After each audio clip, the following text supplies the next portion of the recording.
예수님은 산상수훈의 끝자락에서 제자들에게 단호한 선택을 요구하십니다. 말씀을 듣는 데서 머무르지 말고 행하는 단계로 넘어가라. 강한 결단의 촉구를 하고 계십니다. 좁은 문과 넓은 문 비유는 단순히 두 길을 모셔야 하는 것으로 끝나지 않습니다. 말씀을 순종으로 옮겨 살아내는 제자의 길을 가리키는 생생한 그림입니다.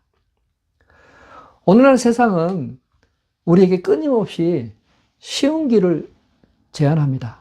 빠른 성공, 편안한 삶, 인스턴트의 모든 것, 빠른 속도, 즉각적인 행복. 인생을 쉽게, 빠르게 성공하도록 부추기고 있어요. 참 매력적이죠? 그러나 그 쉬운 길의 이면에는 반드시 대가가 따릅니다. 회사나 가정을 한번 떠올려 보십시오. 10개월 동안 불편하고 또 통증을 느낍니다. 그리고 마지막 출산의 극심한 고통 앞에서 많은 산모들이 다시는 안 하겠다고 외칩니다. 하지만 태어난 그 아이를 품에 안았을 때 그 모든 고통은 순식간에 잊어집니다. 대신에 기쁨이 차오릅니다. 생명의 그 기쁨을 안고 즐거워합니다. 예수님께서도 바로 이 해산의 비유를 통해 말씀하셨습니다. 우리의 삶의 고통과 어려움 그 너머에 영원한 기쁨을 설명하셨습니다. 사랑하는 성도 여러분, 우리는 이미 느끼고 있지 않습니까? 세상이 말한 대로 편하게 살아가고자 할 때 오히려 더 공허해집니다. 불안해집니다. 비교하게 됩니다. 그래서 예수님은 우리에게 직설적으로 단호하게 말씀하세요. 좁은 길로 들어가라. 멸망으로 인도하는 문은 넓고 그 길이 넓어 그리로 들어가는 자가 많다. 그러나 생명으로 인도하는 문은 좁고 길이 협착하여 찾는 이가 적다. 자, 길은 두 개입니다. 넓은 길과 좁은 길. 그리고 둘 다 끝이 다릅니다. 오늘 우리는 어떤 길을 가고 있습니까? 넓은 길은 누구나 쉽게 선택하는 길입니다. 사람들은 대체로 넓고 화려하고 그러한 것을 좋은 길로 봅니다. 잘 닦인 대로, 넓은 대로, 번쩍이는 네온 사인 크고 웅장한 건물. 그런데 실제로 가보면 넓은 도로인데 텅 빈 경우가 있고 화려한 건물 안에 공허함이 있습니다. 겉모습만 보고는 그 길의 진짜 가치와 끝이 어디인지를 알 수 없죠. 자, 예수님이 말씀하시는 넓은 문, 넓은 길은 단순히 물리적인 크기가 아닙니다. 많은 사람이 선택하는 방식입니다. 대세를 따라 삶의 태도의 결정을 이야기하고 있어요. 자, 삶의 방식과 삶의 태도. 본문은 딱 요약해 줍니다. 넓은 문, 넓은 길은 들어가는 사람이 많지만 끝은 멸망이다. 좁은 문, 좁은 길은 찾는 사람이 적지만 끝은 생명이다. 오늘날 우리는 넓은 길을 얼마나 선호합니까? 익숙해졌잖아요. 큰 조직, 큰 병원, 큰 교회, 많은 팔로우, 높은 조회수, 많은 사람이 간다. 안전하고 옳고 유리하고 여러 가지 것들이 포함되죠. 온라인 시대의 성공 기준이 바로 그거잖아요. 많은 사람들이 좋아요, 조회수를 폭발하고 또 그런 많은 스펙들이 쌓이고 사진 속에 완벽하게 보이는 그런 영상이나 사진들을 부러워하잖아요. 자, 이 넓은 문은 내 욕망, 내 편안함, 내 자존심, 내 재성을 한 움큼이라도 내려놓지 않아요. 다 가지고 가요. 본능적인 것을 그대로 가져갑니다. 이기적이고 교만하고 욕심 많고 즉각적인 쾌락을 그대로 갖고 갑니다. 게다가 수많은 사람들이 그곳으로 가고 있고 줄을 서고 있어요. 그래서 나만 이상한 사람인가? 그런 두려움도 없습니다. 사랑하는 성도 여러분, 넓은 길은 당장은 편합니다. 매력적입니다. 인기가 많습니다. 하지만 예수님은 단호하게 경고하십니다. 멸망으로 인도하는 문은 크고 그 길이 넓어 그리로 들어가는 자가 많다. 많이 가는 길이 결코 옳은 길이 아니죠. 많이 가는 길은 오히려 더 위험한 길일 수도 있어요. 어렸을 때 이런 이야기, 또 이런 게임 해보셨을 거예요. OX 퀴즈를 하잖아요. 문제가 나왔습니다. 세상에서 가장 위험한 길은 대부분의 사람들이 X쪽으로 갔습니다. 우르르 몰려갔어요. 근데 O 쪽에는 별로 없었어요. 근데 사람들이, 그쪽에 사람들이 많으니까 이쪽에 O에 있는 사람들이 다 몰려갑니다.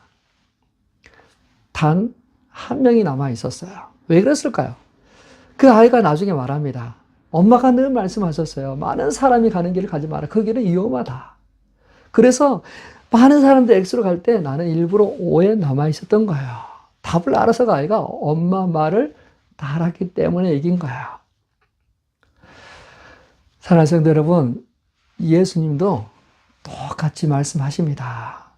멸망으로 인도하는 문은 넓고 그 길이 넓어서 그리로 많이들 들어간다. 근데 그게 안전하게 보이지만 실제로는 가장 위험한 길이에요.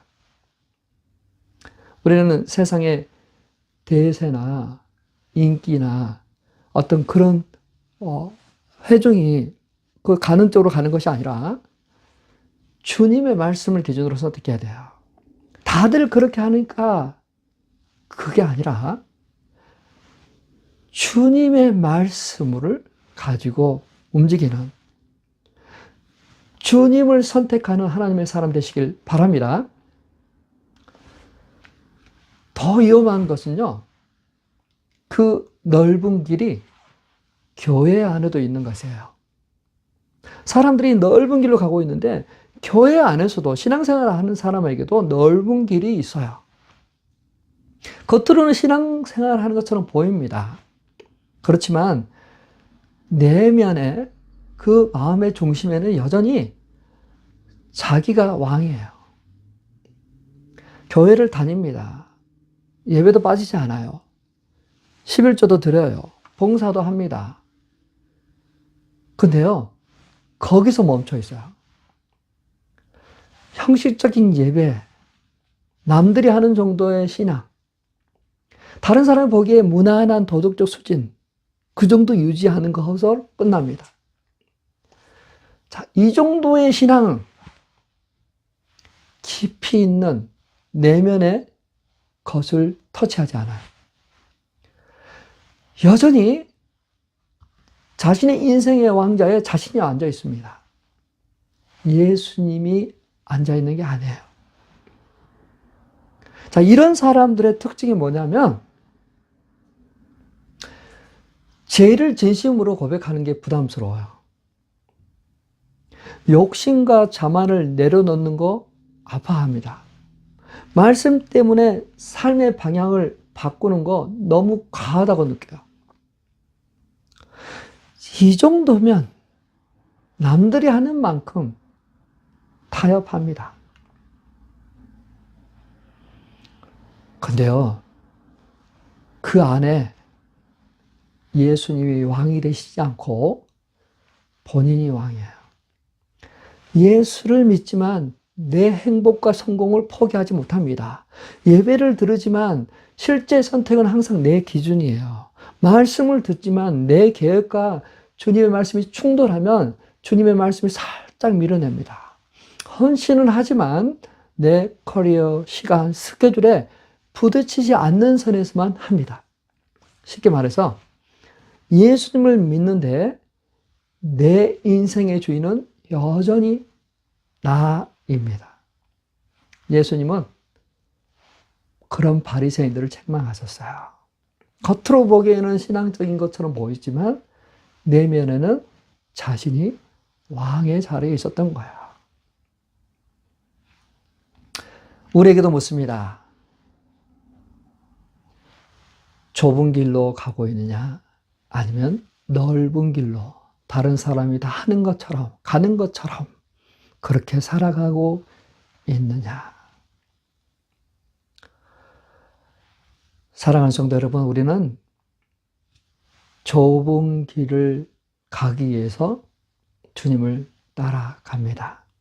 그리고 그 좁은 길을 가기를 소원합니다. 작정합니다. 근데요, 우리의 힘만으로는 불가능해요. 성령님께서 우리를 인도하시고 힘주셔야만 돼요. 육체의 일은 죽으며 영의 일은 생명과 평안이니라. 성령을 따라 행하라. 교회 다니는 것으로 부족하고 주님을 진짜 나의 주님으로 모시는 거예요. 그리고 주님이 원하시는 그 길로 가는 것입니다. 자, 그래서요, 좁은 문, 좁은 길은 진짜로 나를 내려놓는 자리입니다.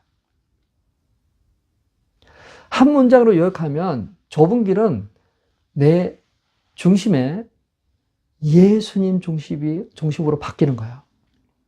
내 중심에서 예수님 중심으로 하나님과 인격적인 관계를 가지면서 그분을 내 중심에 모시고 그분의 말씀에 따라서 내 인생을 다시 재정리해 가는 거예요. 그 길은 거창한 희생이나 극단적인 고행이 아닙니다. 물론 이 길은 쉽지 않아요. 바쁜 이민자의 삶 속에서 말씀을 붙들고 그 자꾸 꾸준한 선택을 하면서 살아가는 게 좁은 길이에요. 주일 예배를 지키기 위해서 스케줄을 조정하는 것이 좁은 길입니다. 직장에서 부당한 제안을 받았을 때 그걸 거절하는 것도 좁은 길입니다. 관계 속에서 복수 대신에 용서를 하는 것도, 용서를 선택하는 것도 좁은 길입니다. 세상 눈에는 왜 저렇게까지 해야 하나? 이상하게 보일 수도 있습니다. 그래서 예수님은 말씀하셨어요. 좁은 길은 협착하다. 좁고 험하고 불편한 길이다. 하지만 이 길의 본질은 불편이 아니라 주님과의 인격적 관계입니다. 하나님을 믿습니다로 끝나는 게 아니라 그 하나님을 인격적인 교제를 나누면서 모시고 살아가는 거야. 마음을 나누는 거야. 그 말씀에 반응하고 순종하는 겁니다. 자, 어떻게 구체적으로 나타나요? 말씀을 읽고 묵상하면서 주님, 저에게 말씀하시고자 하는 것이 무엇입니까? 듣습니다. 묻습니다. 그리고 이 상황이라면 우리 주님께서는 어떻게 하셨을까? 고민합니다. 말씀과 성령의 감동 앞에서 회개합니다. 방향을 돌립니다. 가던 길에서 방향을 돌려요. 기도하면서 우리의 염려와 모든 것을 맡깁니다. 두려움을 아랩니다. 상처까지도 아랩니다. 주님, 내 뜻대로 하지 마시고 주님의 뜻대로 하십시오. 고백합니다. 이 길이 불편하고 힘들 수 있어요. 자존심이 상하고 손해보는 것 같고 남들보다 늦는 느낌이 들고 외롭고 혼자 다른 방향으로 가는 것 같아요. 근데요, 그 좁은 길을 가는 성도들을 주님은 보십니다. 아십니다. 자, 여기서 우리 중요한 두 가지 포인트를 기억해야 돼요. 이 좁은 문은 뭐냐? 좁은 문은 예수님 그분 자체예요. 나는 길이요 진리요 생명이니. 나는 양의 문이라라고 예수님께서 말씀하셨잖아요. 그냥 기독교 윤리 몇 가지 지키는 게 아니라 주님을 믿는 겁니다. 주님을 나의 왕으로 모시는 것입니다. 두 번째, 좁은 문은 혼자 통과하는 문이에요. 같이 떼거지로 못 들어갑니다. 혼자 들어갈 수 있는 문이에요. 부모님 신앙 때문에 들어가는 문이 아니에요. 교회 분위기나 공동체 분위기에 묻어갈 수 있는 게 아니에요. 언젠가 하나님 앞에서 나 혼자 서야 돼요. 그런 순간이 옵니다. 그때 필요한 것은 제가 교회 다녔습니다가 아닙니다. 예수님을 내 인생의 주인으로 모시고 살았습니다. 그 고백이에요. 그래서 이 길의 끝은 단순한 천국행, 죽어서 가는 천국행이 아니라 지금 여기서부터 시작되는 질적으로 다른 삶입니다. 풍성한 삶이에요. 예수님께서 말씀하셔서요. 도둑이 오는 것은 도둑질하고 죽이고 멸망하는 것이요. 내가 온 것은 양으로 생명을 얻게 하고 더 풍성히 얻게 하려는 것이라. 좁은 길을 걸을수록 하나님과의 관계가 깊어집니다. 주님과 평안, 기쁨 주십니다. 비교, 불안, 공허에서 자유로워집니다. 좁은 길은 결코 혼자 걷는 길이 아닙니다. 예수님께서 동행하세요. 내가 너와 함께 함이니라. 좁지만 그래서 외롭지 않습니다. 힘들지만 무너지지 않습니다. 사랑하는 성도 여러분, 오늘 여러분 어떤 문을 선택하시겠습니까? 넓은 문으로 들어가 편안함을 택하시겠습니까? 아니면 좁은 문으로 들어가 진짜 생명을 택하시겠습니까? 생명을 선택하시길 바랍니다. 오늘 우리는 우리에게 주시는 질문과 결단을 우리는 해야만 돼요. 다들 그렇게 하니까 이 정도면 괜찮아. 내 선택을 정당하고 있지 않습니까? 내 신앙생활을 정당하고 있지 않습니까? 편한 교회, 부담 없는 신앙, 적당한 헌신하면서 예수님을 섬기고 있지 않습니까? 내 중심에 내가 여전히 왕이면서 예수님과는 적당한 거리를 두고 있지 않습니까? 예수님이 내 안에 들어오지 못하도록 막고 있지 않습니까?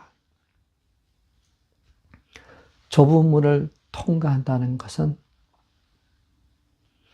많은 사람들이 가는 길을 아무 생각 없이 따라가는 것을 멈추고 하나님 앞에 솔로 나의 허물과 죄를 바라보고 주님께서 나의 주가 되시고 나는 그 주님의 말씀으로 내 모든 삶의 방식과 태도를 바꾸어 가는 것입니다. 사랑하는 성도 여러분, 넓은 길은 지금 보면 좋아 보입니다. 우리도 많고 박수도 있고 외롭지도 않습니다. 하지만 끝에 가면 그게 아니었구나 후회만 남습니다. 지금 편해 보이지만 끝은 뭐라고요? 멸망입니다. 반면에 좁은 길은 지금 힘들어 보일 수 있어요. 답답하고 손해보는 것 같아요. 홀로 뒤처지는 것 같아요. 눈물도 납니다. 하지만 끝에는 생명이 있습니다. 그 좁은 문, 생명이 바로 우리 주 예수 그리스도에 있습니다. 이 시간 우리가 조용히 한번 고백했으면 좋겠어요. 주님, 넓은 길에 달콤함이 속지 않겠습니다. 편한 길 대신에 주님과 함께하는 좁은 길을 선택하겠습니다. 좁은 길을 걸 때 두려워하지 마십시오. 그 길은 혼자의 길이 아닙니다. 주님께서 앞서 가십니다. 성령님이 동행하십니다. 그 끝에는 생명이 있습니다. 오늘 저와 우리 성도님들이 예수님을 선택하는 결단이 있기를 바랍니다. 예수님을 선택하고 주님과 함께 이 좁은 길을 걸어가며 주님과 함께 기뻐하고 즐거워하는 그러한 저와 우리 성도님 되시길 주님의 이름으로 축원합니다.